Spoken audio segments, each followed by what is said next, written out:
going to have three segments today, starting, and Sean and Jim, if you could turn your cameras on. We're happy to start off, thrilled to start off with Sean Watterson and Jim Brunberg.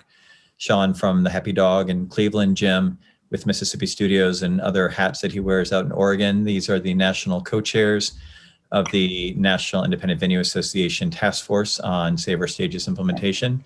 So they have been volunteered. I don't know how y'all got this job, but volunteered to help with communications and outreach so people understand what these grants are, how people can apply for them, what the process is, and all that good stuff. So welcome, and big news over the last week or so. Where are we? What do we need to know? Well, there's one other co-chair, Tanisha, and she is in Jersey. Yep.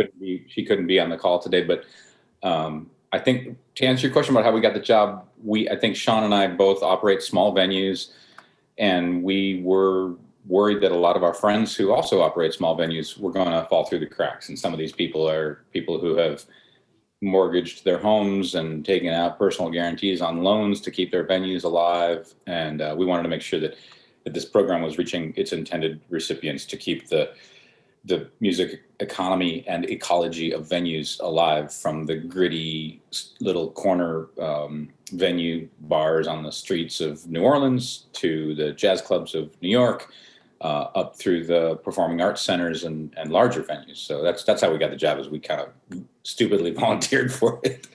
It's been a lot of fun. We met a lot of really great people. Yeah. And full disclosure, we're both ex-lawyers. We're both refugees from the law. Well, I never became a lawyer, but I just want to say you have been more tainted than I have, my friend.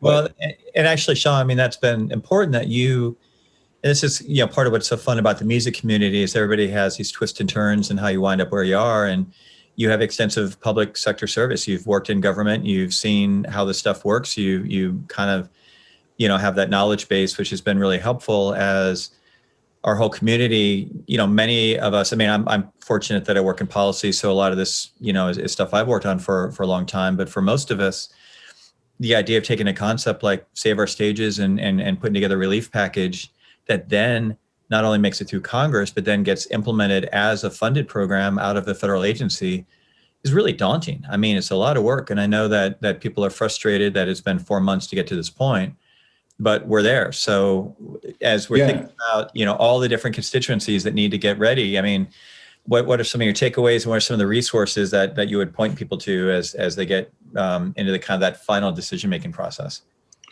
Well, one of the things that I think we have to take a step back and realize is how amazing it is that this program exists, and the fact that with the addition in the last stimulus bill, that's $16.25 billion. That's almost 100 times the National Endowment for the Arts annual budget that the SBA, which is not in the business of giving out grants, had to come up with a program that addresses for-profits and not-for-profits, different sizes, venue operators, promoters, museums, movie theaters. So this was a huge ask of the SBA. And, they have been great in terms of responding to comments to really try and understand our industry. And that's a lot of what we've been doing is doing education about our industry while still reiterating how at risk we are. So, last week was a great week in terms of seeing a new round of FAQs that we thought did a pretty good job of especially addressing concerns of some of the smaller and more vulnerable venues and promoters, but also with the announcement that the portal is going to open April 8th and information on the application itself, a draft of the application up on OMB's website, internal website. So I think it was a big week of news last week, and I won't speak for Jim, but I think we're feeling pretty good about being ramped up and ready when the portal opens on April 8th.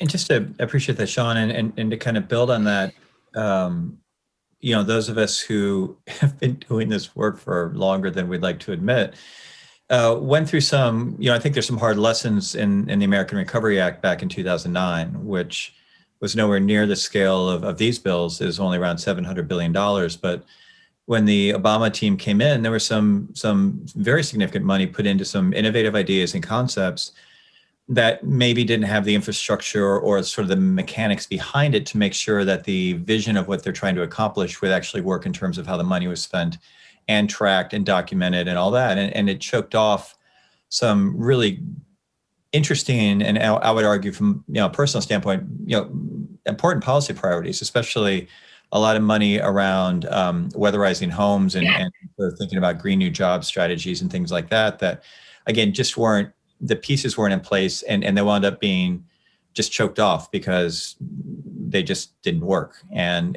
I think, when you talk about the overwhelming scale of this program, none of us anticipate that, we're going to have billions of dollars on an ongoing basis going to independent music venues. So it's not like we're starting something that's going to be an evergreen, eternal program, but we do all feel the sort of importance when, again, to your point, Sean, this money is more than the NEA and NEH 50-year budgets combined. I mean, when you are something at this scale, it is incredibly frustrating it's taking this long to get to this point.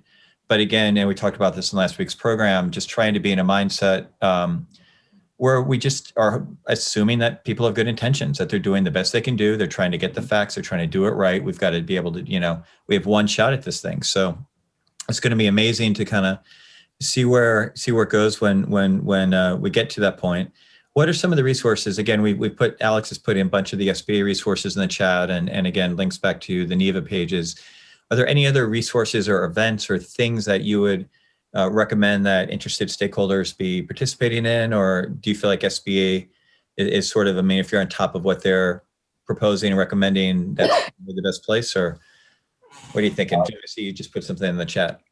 It's a good starting point. And then we have assembled some others. One thing that a lot of our members are having a hard time with is the SAMS registration. I know that for many of your attendees on today's call, that's just old hat. You get it, it's easy. But we would be remiss if we didn't say, like, spend 10 seconds on this. Get your SAMS account in order. It's absolutely necessary. And the SBA tells you to do this, but we can't emphasize enough, because it's one of the more time-consuming things for new organizations, especially if you're a new nonprofit. And you've heard the complaint so often that new nonprofits get the short end of the stick because giving likes to give to the given. I just made that up, but the givers like to give to those they've given to before. Right. It's easier for them, and so philanthropic entities, foundations, the SBA, the NEA, they like to get into the old habits that it's just the easiest way to distribute money. And you need to get your stuff in order. Get your SAMS account and your grants.gov account and your DUNS account all taken care of. Make sure you know your numbers so that this money can actually get to you. And it seems like some of that mechanical stuff has been missed. We've heard that there are a lot of venues who still haven't gotten their SAMS account in order. So I put the link in there for a good slideshow about that. And then I'll put a couple other links in here for resources these resources are out there, but these are the ones that can take up to 10 days. So get that straightened out, because that's, I think we're looking at 10 days from now, the program starts. So you still have time. It's not too late. Don't be daunted, but get that in order. Yeah. And could you guys speak to so I think it was yesterday, this week has just been so overwhelming. Is Wednesday or yesterday, the Senate voted to formally extend the PPP program. Could you speak a little bit to how PPP is sort of interrelating with shuttered venues among NIVA members and other potential applicants? Sure. It was great news that the extension came. It would have been better getting that information sooner, because I know a lot of our members, lending institutions, were shutting their portals down a couple of weeks in advance of the March 31st deadline. But the good news is folks can apply for a PPP loan and not get themselves disqualified from a shuttered venue operator's grant. That was one big change when the last stimulus bill passed. And now, fortunately, the form has changed so that you don't have to worry about checking the box saying, I will not be applying for an SVOG loan. So that's taken care of. One of the other things that is nice about this is the PPP loans are processing quickly from what we're hearing. So for those who are in dire need of cash infusion, it may be a faster route than the Shuttered Venue Operators Grant. But also a sort of side benefit of this is for those who do apply for PPP 2 and get that loan, that amount will be deducted from the ultimate Shuttered Venue Operators Grant they would receive.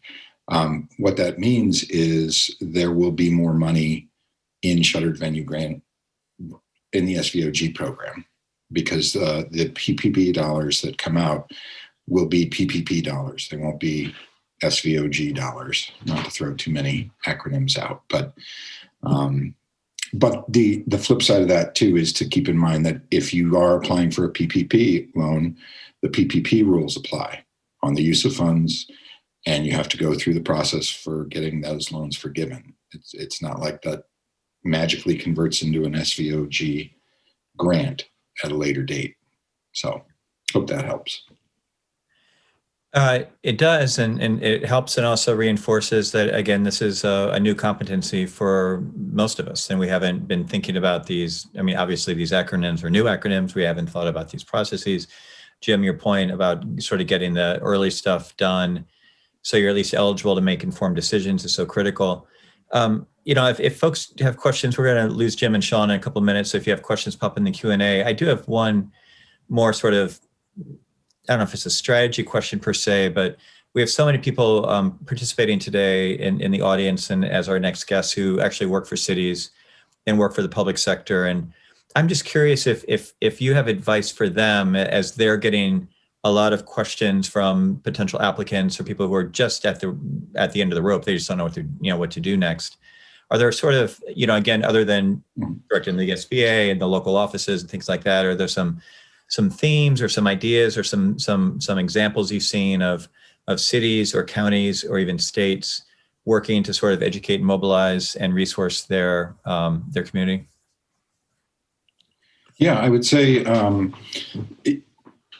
with specific regard to the Shuttered Venue Operators Grant Program, there are resources at the Small Business Development Corporations and the SCORE offices. Those are both affiliated with the SBA district offices.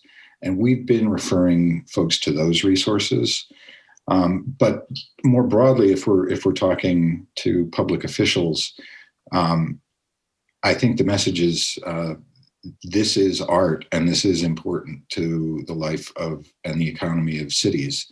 So when you are looking at your CARES Act spending, as additional CARES Act dollars are coming to the local level, understand that this is an important part of the economy, and it is still very fragile, even with Shuttered Venue Operators Grant. And then moving forward, just changing the mindset and the culture, and instead of thinking of arts and culture in traditional ways, thinking about creative workforce and creative industries being a key component to quality of life and to economic development, and understanding that at least venues as one piece of that are key to both of those things, and need to be accounted for when you're thinking about spending those CARES Act dollars. Yep. We've got a great question and kind of a detailed question. So why don't we kind of wrap your all's part of the program with this from Reese out in the Seattle region. Will people who applied for PPP earlier and check the box that I'm not applying for both be able to change this and apply for shuttered venues? Do you all have a sense of how that's going to play out? People who had made, sort of commitments, but then they've changed the protocols?